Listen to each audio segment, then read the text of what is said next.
మద్యం కుంభకోణం ఉందో లేదో తెలియదు. మద్యం కేసు గురించి అయితే మద్యం కేసు గురించి జరుగుతున్న చర్చ మొత్తం దేశవ్యాప్తంగా జగన్మోహన్ రెడ్డి కూడా నోటీసులు ఇవ్వబోతున్నారు, ఆయన కూడా అరెస్ట్ చేయబోతున్నారు లాంటి చర్చ దేశవ్యాప్తంగా ఉంది. అసలు ఏంటి సార్ మద్యం కుంభకోణం మీకు అర్థమైనంత వరకు?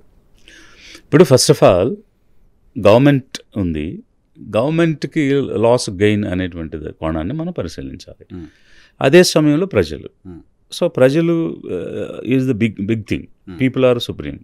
సో ప్రజలకు ఏం నష్టం జరిగింది, ప్రజలకు మేలు చేసే కార్యక్రమాలు మనం ఏం చేయాలనేది చూడాలి. అలాంటి సందర్భంలో ఈ పర్టికులర్ యాక్టివిటీలో ఎక్కడ కూడా డాక్యుమెంటరీ ఎవిడెన్స్,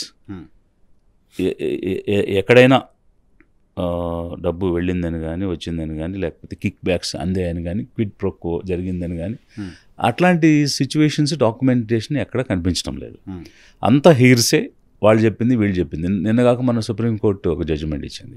ఇప్పుడు ఒక ప్రూఫ్ లేకుండా ఎవరో ఒకరు ఏదో ఒకటి మాట్లాడితే దాన్ని బేస్ చేసుకుని మీరు అరెస్టులు చేయడం, దాన్ని బేస్ చేసుకుని వెళ్ళడం అనేటువంటిది కరెక్ట్ కాదు. Police has to restrain themselves and abide by the law అని చెప్పేసి చాలా క్లియర్గా పోలీస్కి గట్టిగా అక్షంతలు ఇచ్చినటువంటి పరిస్థితి సుప్రీంకోర్టు మొన్న రీసెంట్గా. సో మరి అలాంటి పరిస్థితిలో ఇది అంటే ఇక్కడ మనం మాట్లాడుతున్నటువంటిది ఏంటంటే ఒక పార్టీ అనో లేకపోతే ఇదనో కాదు, ప్రజల పక్షాన ఒక రాష్ట్రం కానీ రాష్ట్ర ప్రభుత్వానికి కానీ ఉండవలసినటువంటి బాధ్యత ఏమిటి అనేటువంటి అంశాల్లోకి వస్తే, కక్ష సాధింపు పగ ప్రతీకార చర్యలు అనేది కాదు కదా నీకు ఓటేసి ప్రజలు మ్యాండేట్ ఇచ్చింది. ప్రజా సంక్షేమం అభివృద్ధి కోసం ఓటేసి మ్యాండేట్ ఇచ్చారు. సో ఇచ్చినప్పుడు అది మానేసి ఎంతసేపు వాళ్ళని వీళ్ళు తిట్టుకోవడం వీళ్ళని వాళ్ళు తిట్టుకోవడం. అసలు ఇప్పుడు ఓడిపోయాడు వైఎస్ జగన్మోహన్ రెడ్డి గారు, జనం మర్చిపోకుండా, ఓడించిన వాళ్ళు మర్చిపోనివ్వకుండా నిరంతరంగా జపం చేస్తున్నారు వీళ్ళు, జగన్ జగన్ జగన్ అంటే ఏది మాట్లాడినా అతని గురించి. ఇప్పుడు ఎందుకు ఓడిపోయాడు, అతని పాలన నచ్చలేదు, పద్ధతి నచ్చలేదు, లేకపోతే విధానాలు నచ్చలేదు, ఏదో ఒక రీజన్ వల్ల ఓడించారు. సో ఎందుకు మీరు మెరుగు అనుకుని ఇచ్చారు.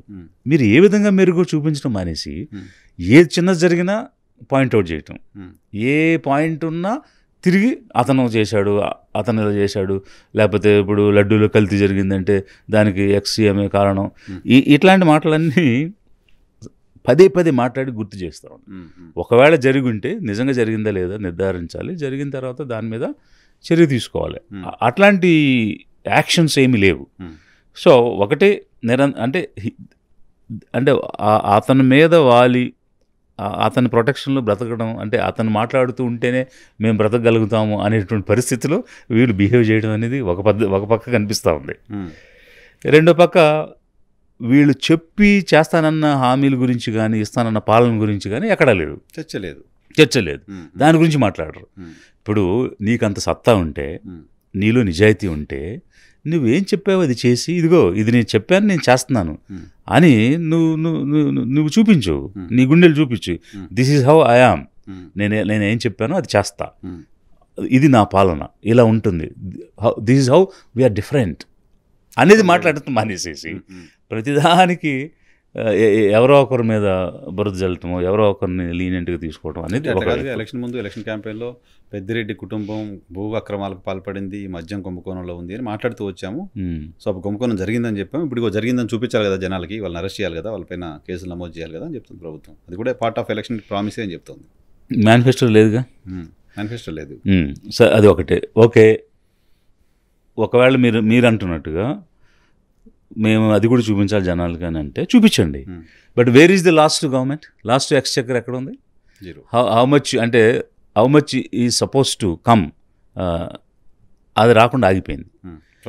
ప్రభుత్వానికి ఉండాల్సిన ఆదాయం ఎంత, అది ఎంత ఆగిపోయింది, ఏ విధంగా నష్టం వచ్చింది, అసలు ఏ బేసిస్ మీద ఒక పాలసీని రివ్యూ చేశారు, రివ్యూ చేసి మార్చారు. వాళ్ళు ఏ బేసిస్ మీద మార్చారు, మీరు ఏ బేసిస్ మీద మార్చారు, దానికంటే బేసిస్ ఏంటి అంటే మీ ఇష్టం వచ్చినట్టు పాలసీలు చేంజ్ చేసుకుంటూ వెళ్తున్నారు. ఓకే, వాళ్ళు మార్చారు, ప్రైవేట్గా ఉన్నదాన్ని పబ్లిక్ సెక్టర్లోకి తెచ్చామన్నారు. మరి పబ్లిక్ సెక్టర్లో ఉందని మీరు ఎందుకు ప్రైవేట్గా మార్చారు? అసలు వాట్ ఈస్ ద బేసిస్? అంటే ప్రజలకి ఏం సంబంధం లేదు, ప్రజలు ఏం పట్టించుకోవట్లేదు, మేము మంచిగా మందు ఇచ్చేస్తే తాగిపడిపోతారు, వాళ్ళు కోరుకున్న మందు మద్యం వాళ్ళు ఇవ్వలేకపోయారు, ఇప్పుడు వాళ్ళు కోరుకున్న మద్యం మేము ఇస్తే మత్తులో తూగుతారు, అంతే తప్ప ఏం పట్టించుకోరు అయినా మీ ఆలోచన. అందుకోసమే మీ ఇష్టం వచ్చినట్టు పద్ధతులు పాలసీలు మార్చేసుకుని విధానాలు మార్చేసుకుని మీకు నచ్చిన వాళ్ళకి ఆదాయం వచ్చేట్టుగా చేసుకుంటారా? ఇప్పుడు ఇంత హైప్ క్రియేట్ చేసి ఇంత సిట్ ఏర్పాటు చేసి ఇన్ని ఆఫీసర్స్ని పెట్టి వాళ్ళ టైం ఎనర్జీ నువ్వు వృధా చేసి ఏమిటి నువ్వు సాధించింది? ఏదో సామెత ఉంటుంది, కొండందేవి ఎలక్ట్ని పెట్టారని. ఇక్కడ ఎలక్ కూడా కనిపించడం లేదు నాకైతే. ఎందుకనంటే ఇప్పుడు ఓకే, ఇప్పుడు ఆ బుసిరెడ్డో కసిరెడ్డో బసిరెడ్డో ఎవరో నేను జగన్మోహన్ రెడ్డికి 100 కోట్లు ఇచ్చాను అంటాడు అనుకో, అది ఎలా ప్రూవ్ చేస్తాను అనేది కనపడాలి, ఎవిడెన్స్ ఏదో ఉండాలి. ఆ డబ్బు ఎక్కడి నుంచి వచ్చిందో, ఎక్కడికి వెళ్ళిందో, దాన్ని దేనికి వాడారో, ఈ అంశాలన్నీ రావాలి కదా. చెప్తుంది ఆ డబ్బులు కొన్ని తీసిపోయి ఎలక్షన్లో డబ్బులకు ఓటర్లకు పనిచేశారని కూడా చెప్తుంది. మరి అప్పుడు ఎలక్షన్ కమిషన్ నిద్రపోతుందా? ఇప్పుడు ఎలక్షన్ కమిషన్ ఏం చేసింది? ఫ్రీ అండ్ ఫెయిర్ ఎలక్షన్స్ చేశామని commission itself has given a statement. So that means election free and fair కాదనమాట, డబ్బులు పంచారు, బయాస్డ్ ఎలక్షన్స్ అనమాట, పక్షపాతంగా జరిగిన ఎలక్షన్స్ అనమాట. అంటే ఎలక్షన్ కమిషన్ కూడా కొమ్మక్కైపోయి ఓటర్లకు డబ్బులు ఎరగా వేసి ఓట్లు వేయించుకుని, అంటే ప్రజా అభిప్రాయం రిఫ్లెక్ట్ కాలేదు, అంటే డెమోక్రసీ చచ్చిపోయింది, ప్రజాస్వామ్యం అనేటువంటిది పరిరక్షణ జరగలేదు. So that means is a threat to democracy.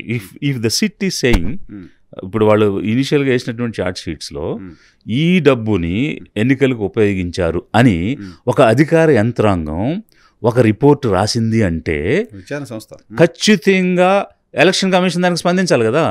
ఇప్పుడు ఏ పోలీస్ అయితే నీకు బందోబస్తుగా నిలబడి ఎన్నికలు నిర్వహించారో అదే పోలీసు ఈరోజు ఏం చెప్తుంది? ఎలక్షన్లో డబ్బులు పంచారని చెప్తుంది.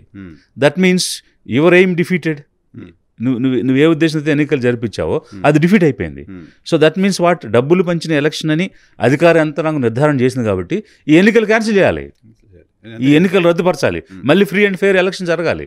సో మన జరిగిన ఎలక్షన్ ఫ్రీ అండ్ ఫెయిర్ కాదైతే అంతే కదా. ఇప్పుడు అధికార యంత్రాంగం నిర్ధారణ చేసి ఛార్జ్ షీట్లో పెట్టింది కదా.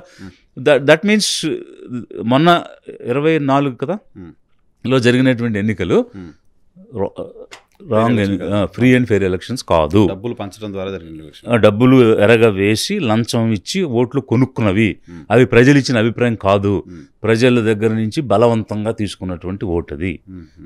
So then it's not democratic principle. So దేన్ని క్రైటీరియా చూడదు. ఒక ఎలక్షన్ కమిషన్ మేము ఫెయిర్గా నిర్వహించామని చెప్తుంది, సిట్ ఏమో డబ్బులు తీసిపోయి పంచారు అని చెప్పి సిట్ చెప్తుంది. ఎవరి వాదనకి వ్యాలిడిటీ ఉంటుంది, ఏదో ఒకటి నిజం ఉంటుంది కదా, రెండు నిజం ఉండడానికి ఛాన్స్ లేదు కదా.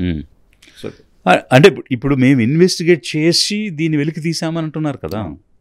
ఇప్పుడు డబ్బు మద్యం వల్ల వచ్చిందా ఇంకొక దాని వల్ల వచ్చిందా అనేది పక్కకు పెడితే డబ్బు పంచి ఓట్లు వేయించారు అనేది వీళ్ళు చెప్తున్నారు కదా. ఆ డబ్బు సోర్స్ పక్కన పెడదాం కాసేపు, బికాస్ డబ్బు సోర్స్ అనేది ఈ కుంభకోణం అనే దానికి సంబంధించింది. బట్ పంచటం అనేది ఇట్స్ డిఫరెంట్ యాక్టివిటీ కదా.